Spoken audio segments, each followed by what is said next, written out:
Okay, today I want to take a look at a particular round from the NAL. This was Spacestation's Laundry Defense versus Astralis.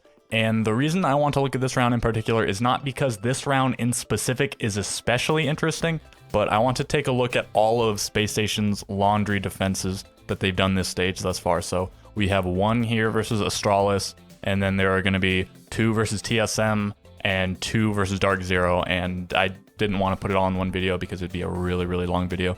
I figure each one individually will be long enough. And again, not a super interesting round, but still you can see how this really good team, probably the best team in NA right now, set up the site. And this is actually a pretty simple one for the most part. You could do this in your ranked games. Of course, this assumes you actually have a stack, but maybe you have most of a stack and you just get one person who can kind of coordinate with you.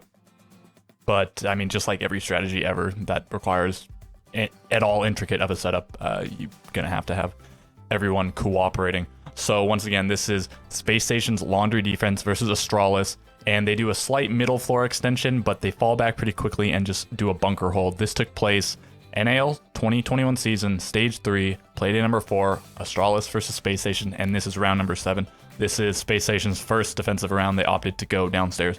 So let's start off by just taking a look at the round. I'll just let it play all the way through, and then I'll go over what I have in the spreadsheet here, what their setup looked like, and then I'll go through the round and pause it and point things out and take a look at all the little intricacies that go on in the round and in the setup and whatnot. So here is the round in full. All right, can I tell you what my favorite part of that round was? You probably already know it, but it's got to be hot and cold crawling all the way through laundry. That was fantastic. Like I said, I'm pretty sure they already knew he was doing that, so it like was all for kind of naught. But I mean, they knew he was in that area. That's why I think that they just started smoking it. And to be honest, the smoke plume is pretty dang big. So either way, he was more than likely going to receive tick damage. But I mean, at the end of the day, it's still a nice, it was a valiant attempt. Somebody had to do something there, and Hotten's like, I can't just sit here in laundry and do nothing. So I guess I'm going to crawl across the floor. So either way, SSG not able to get out of that one, but round 7 now on the docket. We're at the halfway point. Astralis, luckily enough, able to bind for that second round and make this a little bit easier going forward on their offensive side, but they have to start this off with the right foot forward. Anything for SSG early here could mean damnation for the Astralis roster. Well, let's see if Astralis get themselves started out well. It is an aggressive float at the moment here for the SSG players across the first floor. I'm trying to see who's going to stick up here, though. That's the big question. I've seen a 2-man setup played into this, specifically into the extension over here towards Kitchen before, and that's exactly what we're going to get. Hatch is left soft and open, I believe, as they're going to put a laser gate over that so they can fall back if things get a little bit too hot here. Wanting to try and waste the extra time that normally the attackers use to get into the basement to try and clear out this roam game instead. Let's see if the plan from SSG will work, or if it'll leave them with a detrimental player count ultimately if these two players cannot escape the basement. Well, as you'd expect, SSG will be playing things somewhat similarly, especially for their downstairs holds. Not so much for their security, though. As you can see, they popped that security hatch. And as we talked about earlier, the angles off of this thing are extremely limiting. So the fact that it's open and just has a gate on it isn't all that worrisome. They still have to commit a piece of utility to be able to clear that and actually get drones through the way that they want to, if they do want to use any Rotero drones out of J9, but they haven't even gotten to that stage of the process just yet. And in fact, I don't even know if they're aware of the amount of SSG members that have been close to them all around this time. Now that we're getting down to this halfway point, though, they have to begin working on this space, and just like we saw earlier, we're going to have this shotgun positioning here from Bosco. Fultz is going to hold onto the hatch and hopefully funnel them into that M590, and we all know how potent that thing can be. Bolt still waiting for any aggression down the hatch, trying to keep the members of Astralis away from it outright so that Bosco can continue to maintain his own position. Unfortunately, explosive drone going to get a little too close for comfort. He can still directly challenge it, though, because the explosive radius is relatively small. He's going to begin fending off the pressure, focusing a bit more on the hatch now because continuing to have nades thrown at him from the main staircase. It also destroys his final ADS that was supporting him, so no more utility mitigation. Astralis' next nade that goes through, assuming the laser gate, of course, is get reignited, will make it all the way down to the bottom and potentially knock out Bosco here if he's not careful. So he's going to try to deploy that Toxic Babe. Nice shot from DP Fire, though, as it's eliminated instead. But now the first Wonder to move in will go down. However, DP Fire gets the first outright kill. Rampy quickly retags Iconic to make sure he's not going to get brought up. And we're down to a 4v4 with 40 seconds left. SSG also with a good read on the laundry, taking Rampy. He's just hitting shots today, folks. That's a double for him. He'll be looking for the triple on the thermite if Shadow wants to step up and get some on his own. Still have freezer control as well for SSG. Bosco's the only one to falter, but Fult's still over in that space, I do presume. These two simply staring at separate angles. Don't know where to peek now, and that's going to be a triple. Make it easy for Fultz as well. Okay, so that was the round in full, and in a moment I'm going to take a look at that round and pause it and look at what actually went down and explain some stuff. And before that, I want to go over again what's in the spreadsheet, but before I do that, let me just note, I just added this right after I recorded the other part, the date there, if you care about it at all, September 15th, 2021, it's denoted in the American style. I have this whole thing in black and the font in white to hopefully make it easier to look at, and it's a little bit less jarring to go from the video of the round to the video of just on the spreadsheet here. And there's still the white border, of course, but I can't really do anything about that, unfortunately. And also, I forgot to note, the reason I want to take a look at Spacestation's laundry defenses in particular, starting with this one and then moving on to the other ones, is the fact that they do this really interesting roam in some of the rounds. So they don't do it in this round, but they do, I mean, they hint at it a little bit with the extension, but they don't really do the full roam setup. But we will get to that in the future. And just for the sake of completion, I wanted to do all of the laundry rounds, and they're all interesting in their own way. And of course, there's added level of interest in that they don't just do the same strat every round, right? They do different strats, so more default ones and crazier ones. And do keep in mind when I do get to that roam thing, it's not the new SSG roam per se. You could sort of call it that, but I think the concept was pioneered by other teams from LATAM or APAC. It might have been Cyclops or somebody else did in LATAM. I don't know for certain, and I don't really know where to start looking to find that exactly, but we'll talk about that in the future videos. Okay, so right, I went over this first little row here, but then let's talk about this here. So I have all the players, of course, Bosco, Fultz, Hot and Cold, Rampy, Skies, and then their operators, Smoke, Aruni, Goyo, Jaeger, Ella, respectively. I imagine you could switch out some of these for some other operators if you want to adjust the strat to your liking a little bit, but they all do pretty specific things. The Ella is probably the most, replaceable. And especially in this round, as you'll see, Skies and Hot and Cold both don't really do anything. Bosco, Fultz, and Rampy. Fultz and Rampy actually get all of the kills, and then Bosco is the only one who dies, so they see all of the action. The three of them, Hot and Cold and Skies, don't do anything, but that's just how the strat plays out, because they don't actually push the back where Skies and Hot and Cold are the ones playing. Okay, as I was recording the other section, it might be an abrupt cut, I realized that I hadn't explained what all of the locations are called. And so if you're really familiar with pro level play, you might know all the callouts. Even if you just play a lot of ranked, you might know the actual location names, and I'm going to refer to them as their location names when possible, but there might be a few tweaks. So let me just explain what each place is if you're not fully aware. And it's not the easiest to do with this because this doesn't even show the entire bottom floor, but I can pretty well explain it just off this screen, I think. And since I don't really refer to the floor above too much, I'm just mostly going to cover this, okay? So if you start up here, tower stairs, back stairs, however you want to call it, I'll call it like, I think in the notes I refer to this part as T1/ pillar stairs. So if it's ambiguous in any way, where a door is or staircases or like a window or whatever, like here, this double doorway, I'll refer to it as laundry/hallway door, because this is hallway and this is laundry. So then it's just not ambiguous at all. If I just had hallway door, there's this door, this door, this door. If I just had laundry door, there's another door just off your screen. Okay, so I'll show that again in the spreadsheet. Right, let's just go down the line, each location. Again, tower stairs up here. This area is called pillar. This wall is pillar wall. And then this little room here, this is box. Right above this, where Hot and Cold is right now, is tarp. We're going to call this tarp. Over here is bunker. And then this little hallway and then room here, this is elbow. Okay, outside this, I think people have various names. I don't ever refer to it, I don't think in the sheet.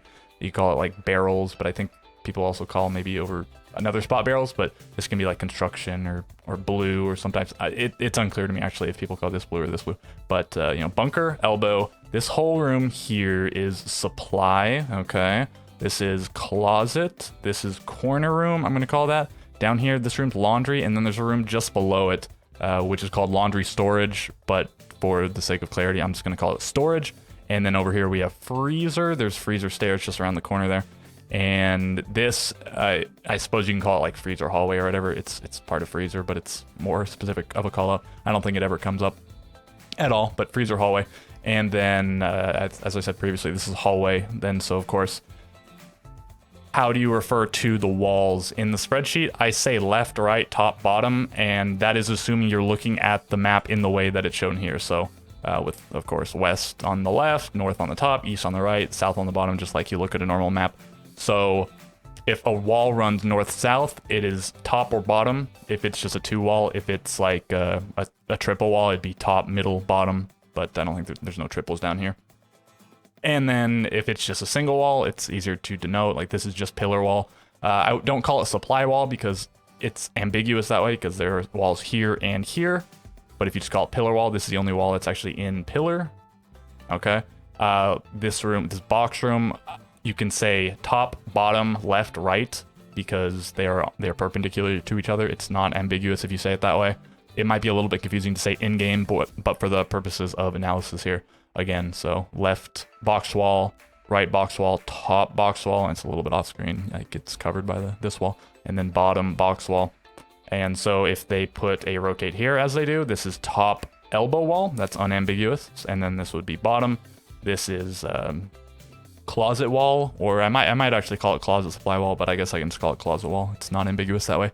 And so that's all of it. I might not have mentioned there is also a staircase down here. I imagine you're aware of how the map is laid out if you're watching this, but if you're not, of course, there is the laundry stairs just over there. So I think that's all I need to cover. Just above freezer is a room called security, and I think that's the only really important room on that floor. And then up these stairs is big tower. I think that covers it for everything you need to know if you're not in the know, but I can't imagine this video is of much use to you if you don't really know the map anyways. Okay, so let's cut back to the spreadsheet and I'll explain that. Okay, so if we move over here, I have all of their gadgets listed. So G1 is just their primary gadget. I just said that into the gadget name because, of course, each operator doesn't get to switch their primary gadget. And then the other one, I didn't say gadget 2 because they can pick between two. So you can see which one they pick by having yours. And for the most part, you can just assume what everyone takes. Most operators just take the same thing. If they have a shield, just take a shield. And then they'll switch in a few cases. Aruni and Jaeger both have access to barbed wire and bulletproof camera, so I suppose you could just switch out which one takes which. In this case, Jaeger takes barbed wire and Aruni takes the bulletproof camera. You could take two cameras, you could take two sets of barbed wire, you could take one of each on whichever operator, but that's just the way they do it here. Goyo has a C4, which isn't really something you set up. Some sites you'll pre-place C4, but generally you keep it in your pocket and then maybe pre-place it even partway through the round. But in this case, Goyo doesn't pre-place it. And then Ella, I don't have actually all the intel. I could not figure out exactly what goes down. You don't see it on the thing too, El. So let's just go down the line. Bosco has a shield on smoke, as you'd normally take. He puts it in the hallway southeast corner facing freezer walls. And again, I showed the names of the map, and as we go through the course of the round, I'll try to point out all the setup things as we go. Maybe I'll miss some, but they're all laid out for you here if you're curious. And then setup, this denotes what they do besides setting up their main and secondary gadgets, and besides reinforcing walls. Reinforcements are down here. So this is really just if they put rotates or line of sights or whatever. So he puts, with his shotgun, a top elbow wall rotate, a top freezer wall line of sight, and then a corner room wall rotate, and a top bunker wall line of sight. And it's a little bit hard to digest it looking at this way, but if you really want to steal this setup, I mean, we'll go through it in the round, and you can just pause this screen, of course, and just look at it and figure out where everything goes if it's not immediately clear to you. So Aruni has laser gates. She puts one on the laundry to hallway double door, one on the freezer hatch, and one on the bunker door. Bulletproof camera, BP, in the supply room in the southwest corner facing the pillar wall. Okay, so if that wall gets open, you can see that, or if it doesn't get open, you can still see that area of supply. And then Foltz also does a security wall rotate. There are 3 walls in security, but again, left, middle, right, does the left. And then he opens the freezer hatch by punching it with Aruni's punch ability. Hot and cold, as Goyo doesn't have that much setup to do, so he gets quite a few reinforcements, as we'll see in a moment. But his gadget, his deployable shields, he puts one at tarp facing into bunker, and then he puts one in kitchen facing dining. This is a little bit part of that middle floor extension, this shield gets taken out pretty early, which is part of the reason that the roamers fall back so quickly. And then Rampy has Jaeger's ADSs. He puts one in the on the northeast elbow wall, so that is to protect against if they push bunker, and then he puts 2 at bottom freezer stairs. So I guess SSG had sort of a read. I don't know if this is just how they hedge their bets, or if they had the read on Astralis that they would push freezer in front, because to put 2 on bottom freezer and put none, I guess, and the other main place you put them is in bunker, to put fewer in bunker. I suppose maybe you could put some number at like around laundry or tower stairs, but freezer and bunker are usually the 2, bunker / elbow are usually the 2 places you put them. So he puts 2 on bottom freezer stairs, and then his 2 barbed wire, he puts 1 on the T1 to pillar stairs, the lower part of it, and then he puts 1 on the freezer stairs. And then for Ella, I can't see exactly where he puts his other 2 Gersmots. I'm pretty sure one's at top freezer stairs. Again, I can't see exactly where he puts it, but based on where he was on the map roughly, it looks like that's where he puts it. And the other 2, he does not, while they're unknown, he places them mid-round. He doesn't put them in the prep phase. You could see on the HUD for the spectator that he has them, and at some point he throws them down. It looks like he's still around bunker, so I don't know where he's throwing them exactly. If he's putting them in bunker or elbow or tarp or pillar or tower stairs, I can't tell exactly. It doesn't show. And then his shield, it looks like not 100%, but based on what everyone does, it's just at elbow and it's facing bunker. So they have the tarp shield from Goyo and then the elbow shield from Ella. And then you can hold both of those positions if that is where Astralis chooses to push from, which they do not. And then reinforcements. Bottom freezer wall done by Skies. The laundry hatch is done by Rampy. The pillar wall is done by Skies. The 2 tarp walls are done by Hot and Cold. The kitchen to dining wall is done by Hot and Cold. That's another part of that middle floor extension. The box hatch is done by Hot and Cold. The bottom elbow wall done by Skies. And the bottom box wall done by Bosco. That's 9 walls. The 10th wall is saved to close off elbow. So there are 2 walls in elbow, and they reinforce 1 initially and had to rotate there. And the general strategy is if they push elbow, if they clear your utility, your ADSs and whatever else you had there, mostly the shield, once that's clear, you'll fall back through the rotate and then you'll put up the wall. This never comes into play because, again, they don't push bunker, but if they had, this is probably what would have gone down. They need that 10th reinforcement for that. Okay, and then we have just a little breakdown of the round. Of course, you saw it, but maybe not all of it's easy to see because some of it happens off direct camera. The silhouettes do help with it. So, right, starting positions. Skies starts around bunker, I think, with intention to play mostly the elbow shield, and then somebody else will go to the tarp shield if they push bunker, but they don't. Bosco starts in freezer with the intention to hold the stairs. This is where he is pretty much the whole round until he dies. Rampy and Fultz both start around security. Rampy goes up and he shoots this little like bucket or something that's in the corner by a drone hole to try to get a drone, and he just checks for drones over there. But then him and Fultz both play around kitchen security. They have that rotate, of course, between security and kitchen, and then the wall reinforced to dining and a shield looking there. Very quickly, DP Fire clears that shield with a frag, so they just fall back through the hatch, so they don't like get into direct engagements, but they know somebody's getting close and they're getting drones, so they just fall back through the hatch. Rampy at this point goes to pillar, and then later he goes around to supply to help hold laundry. And Fultz stays in freezer to help Bosco. There are only 2 ways into freezer, besides, of course, the site doorway. There's just the stairs and the hatch, so Bosco's watching the stairs with the smoke shotgun, and the Fultz's Aruni is watching the hatch, so in case they drop, but mostly to deny any drones or utility, anything they throw down it. Hot and Cold starts around Big Tower, and he doesn't really get pushed, but he's kind of sort of getting droned, and maybe he suspects he's getting pushed. Anyways, he falls back when he realizes they're not really pushing there.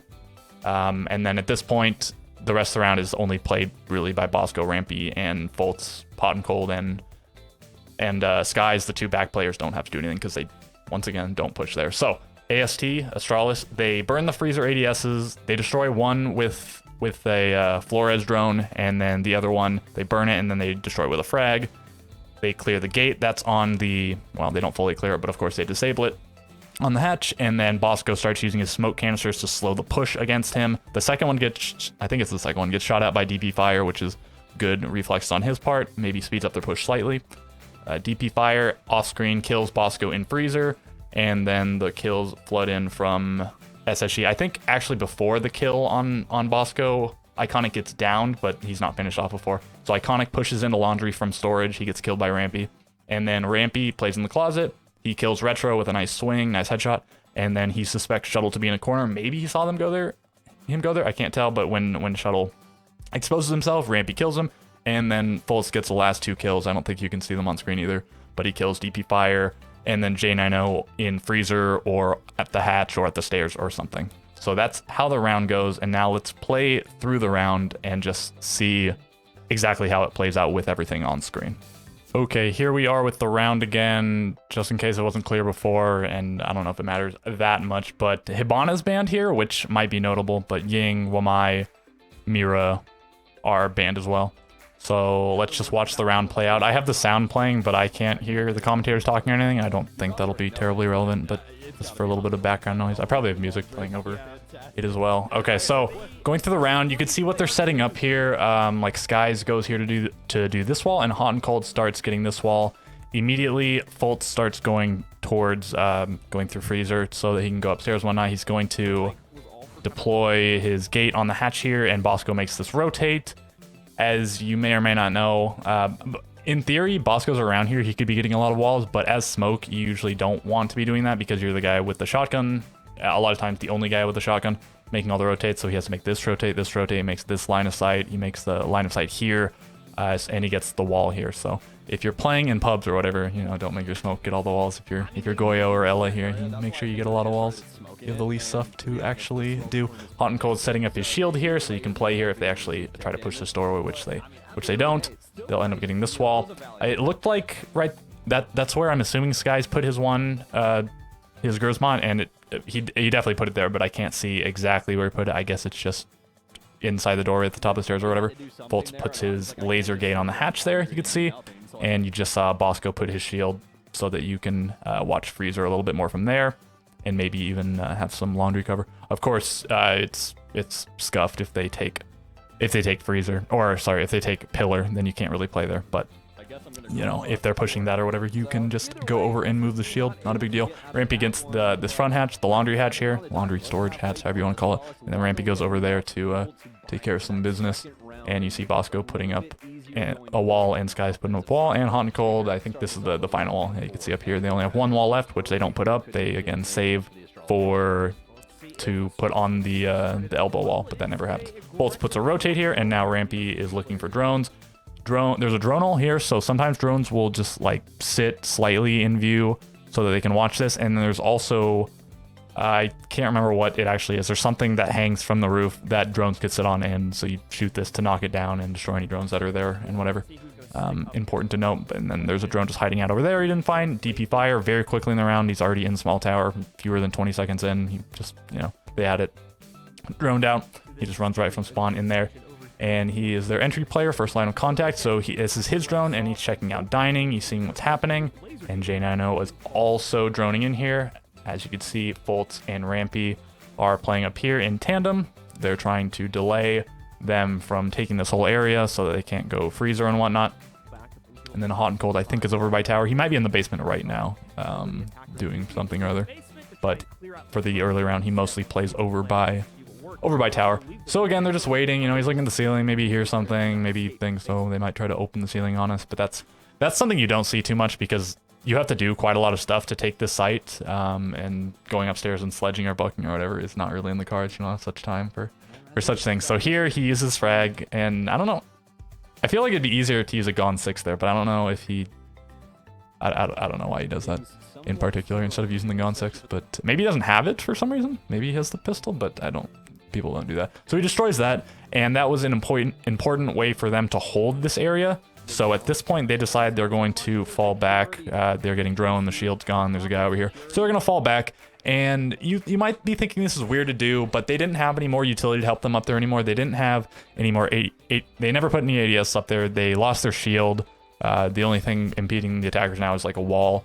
But if they drop down here, they get to make full use of their utility. They have 2 ADSs over here. They have a laser gate there, and you can't win the fight if you drop the hatch here unless you like stun the defender, or if they're just not looking there. If the defender's looking at the hatch, you'll never win that because of the way the things a range, and then you have to get past the shotgun here. So, right, they're going to fall back, and they're just going to rely on the bunker setup. So, again, as I said before, it's mostly a bunker setup, but they did slow down the attackers a little bit, made them use a frag here. They might have shot some amount of drones, like, you can't actually see how many drones. It doesn't look like any are dead yet, but maybe these guys lost a drone or something. It'll show in a second, I guess, when they get off their drones. And then, do we go over to hot and cold now? So, right, DP fire, they figure out it's all clear, and now they're going to push in, and DP fire is getting ready to challenge hot and cold, because I don't know if this drone actually saw hot and cold, but if this drone's driving around or whatever, hot and cold certainly hears it, so he's going to assume that they have some sort of intel on him. He sprays through the wall, and now he falls back. It looked like there was maybe a hole in that wall. Let me just go back. I can't, like, there's not, right? But it's destroyed a little bit. I guess he must have just sprayed through it and destroyed the first part of the wall or whatever previously, before we saw it. And then I guess DP fire realized he doesn't need to worry about it. They have a drone watching it, so he's going to go back to doing his business over here around freezer. So, as I said before, I don't know how SSG had the read. Like, they might have just watched Astralis' previous games on this map and knew that they like to push freezer and laundry, or they might have just chosen from their pool of setups and just done this one, and if they hadn't pushed there, they might have rotated some utility to the back. And generally, the only two ways to attack this site are you do a laundry and freezer push, or you do a bunker and then maybe open the meeting hatch, and then a tower stairs push. So a back push or a front push. And maybe you can send one or two people to the opposite side at some point if it gets a certain ways into the round, you still have good enough man count and you feel that's necessary. But of course, you have to focus one or the other, and they focus front and they don't do back at all. They don't send anyone bunker, anyone meeting, anyone tower. So they're just doing a pure front push here. And again, SSG knew that, or were just prepared for it, because it looks like they're dedicating a lot of stuff to freezer without 100% knowing. But maybe they did know. Again, you know. So play through the round, and you can see, like, again, you can't look down this hatch from either of these ways. Like, there's a wall here, so you can look down the hatch kind of from this side or from this side a little bit, but that doesn't look at anything relevant. It's just looking at the bottom here. So Fultz can just safely sit under this hatch, and he's extra safe because they can't just even grenade him until they clear this out, which they will in a moment. But there he shoots a drone, and now Bosco is sitting here. He has two ADSs with him, and they're going to send some utility down. This first drone is going to destroy one ADS, and then they're going to throw what looks like a frag. Yeah, that was a frag. It got eat by the ADS. I guess they thought the drone cleared all of the ADSs or whatever, and then the second frag comes down. They didn't cook it that well, though. Otherwise, they might have actually killed Bosco there. But they destroyed the ADS. And now Fultz is still watching the hatch, still can't drop. Like, he's still just holding this fine. As long as Bosco stays alive, he's totally fine.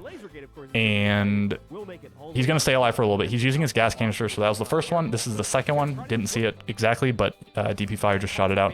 And now Bosco, or I guess it was the third one maybe. So anyways, this is a bit of an abrupt cut, and you can't see exactly what happens, but you can assume this is laundry. He ran in from storage. And then he gets down. He thought he could make a play. He thought maybe they weren't covering this well. He could make a play on one of the guys in freezer while they were focusing on the hatch and the stairs, but it's not the case. Rampy down him, and it looks like Fultz is also shooting him, but then Rampy's going to come around and finish him. And then most of the round we're going to see from Rampy's perspective here, and the guy's fighting Rampy. So there's a little hole in the wall, and I think, I don't know who opened this exactly. It could have been, well, it wouldn't have been Bosco. I think maybe Rampy just shot it out, but somebody, it looked like it was just caliber based, not like a shotgun. So they just opened this up, and he's just gonna play here, and this is a nice shot, and that was very nice. And then I guess he like just saw a sliver of him. Do we actually see it, like him cross? Because it looks like he like moves a little bit, so you can't see, but he either guesses that he went into this corner or he actually saw it. I can't quite tell if he actually saw it. So now he's just assuming that he's in this corner. Or even if he's not assuming he's in this corner, like it's still a fine angle to hold. Like if he's still over here, he's going to have to maybe cross this. I guess if they were trying to be super sneaky and nobody's watching any of this cross, you could sneak in from this side of the door and in here. But like, you know, he has the read, or he just straight up has the info that he's here. And then we're going to cut over to Shuttle's perspective here. And he's just kind of sitting in the corner. He's watching this rotate, but then 20 seconds left. It's a 4v4. You haven't taken any ground in the site, and you need to do that or kill and plan, or you need to kill all the enemies. So he's gonna swing, but he gets put down because Rampy was holding the angle. And then Fultz is gonna kill DP Fire, and he's gonna kill J90. So those are both around freezer, but I can't tell you know, you can't see exactly where. They might have been like at the stairs or dropped the hatch or whatever it was, but Folt gets them. So triple kill for Rampy, double kill for Foltz. They get all of the kills in that round. And I guess that's pretty much it for the round. Like, I probably, when I was going through the round, missed some of the setup, but I think I covered it all in the spreadsheet, except for the Ella setup. It's unclear where those Gersmonts went, but everything else I did cover. Hopefully I didn't mess up anything and say the wrong thing and say the wrong call out or leave anything ambiguous. So when I do these other videos in the future, hopefully they won't be as long as this one. It's not, I mean, this is what, like already 30 minutes long or something. It's pretty long, but hopefully because I won't have to explain as much of the stuff, that it'll be a little bit shorter and maybe I'll be, you know, in the flow of it and do it again. So, right, that was SSG's Laundry Defense versus Astralis. And as I said before, we're going to have 2 more in the future. The reason I did this one first is maybe, well, for build up or whatever, but it's the first one chronologically. This is Playdate 4, and then they play TSM, I think, in Playdate 6 or 5, I think it's 6, and then they play Dark Zero in, I think, Playdate 7, right? And it's possible they play Oregon before the stage ends. It's probably it's unlikely because they've looked so good all 3 times they played it. So I don't think they'll see it played again. But if they do, I suppose I'll maybe cover those laundry rounds. But and I don't think I'll probably do this all 5 days in a row. I'll upload some other. You know, I certainly won't because there's going to be a day of NAL to cover after a few days here. So I guess that's it. If you would care to leave a like or a subscription, I mean, this took me a decent amount of time to make, a few hours or whatever, and some editing. And if you have a comment, like if you have any notes about this round, anything I missed, anything that I didn't explain that you thought I should have, what maybe I thought it was implied or whatever. If you want to see this for any other types of round, of course, I have 4 more of these at least planned out for this particular site and team. But, you know, any suggestions like that, or any suggestions like other types of videos, I have, you know, some ideas, some things in the works. And I guess that's it. So today is what, Sunday? So maybe tomorrow. I'm blank. Wednesday is NAL, right? So probably Tuesday or Wednesday I'll have the predictions up. So I'll have some other video tomorrow. Maybe it'll be another one of those camera ones. And yeah, this video is long enough, so I will catch you in the next one.